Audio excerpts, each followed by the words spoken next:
అవమానం వల్ల మనం ఎంతో విలువ కలిగిన వ్యక్తులం అవుతాం.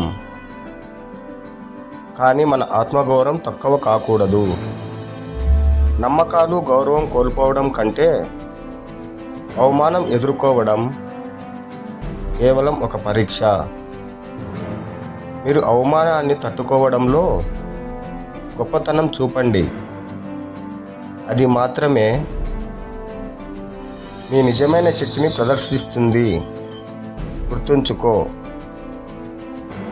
ఎవరో అవమానించినప్పుడు మీరు వారి మాటలను వినకండి.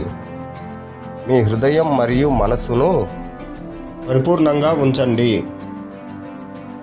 అవమానం ఒక గాయమే, కానీ అది ఎప్పటికీ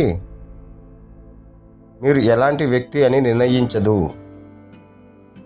ఎవరు మిమ్మల్ని అవమానించినా మీరు మీ సత్తా మరియు గౌరవాన్ని నిలబెట్టుకోండి. అవమానం ఎలా ఎదుర్కోవాలో తెలుసుకో. అది నీకు మరింత శక్తిని అందిస్తుంది. మీ శక్తి మీ ఉనికిలోనే ఉంది. దాన్ని అవమానం తగ్గించలేరు. ఎవరైనా మిమ్మల్ని అవమానించినా మీరు నీతి మరియు గౌరవంతో బ్రతకడం ద్వారా విజయం సాధిస్తారు. మంచి మానవత్వం అవమానం ఎదుర్కొన్నప్పుడు కూడా దివ్యమైన శక్తిని కలిగి ఉంటారు.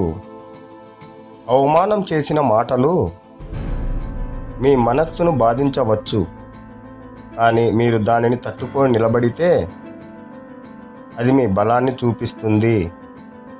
మీరు ఎవరి అవమానాన్ని జీర్ణించుకొని మళ్ళీ మీరు గొప్పగా ఎదిగితే అది మాత్రమే నిజమైన గెలుపు.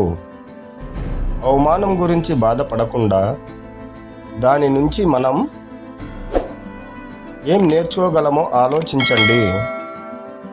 అవమానం చేసిన వారు ఒక దిశలో ఉంటారు, కానీ మీరు మీ నిజమైన మార్గంలో కొనసాగితే అది ఎప్పటికీ మారదు.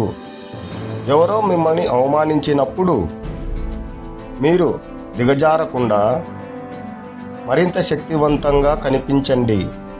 అవమానం మనం మరచిపోవాలి, కానీ మన ఆత్మగౌరవం, నమ్మకం మాత్రమే నిలబడాలి. అవమానం అనేది మీరు ఎంత బలంగా ఉన్నారో తెలుసుకునే పరీక్ష. నిన్ను అవమానించినప్పుడు అది నిజానికి నీకు అద్భుతమైన అవకాశం. నీ హృదయాన్ని మరింత బలంగా చేయడానికి.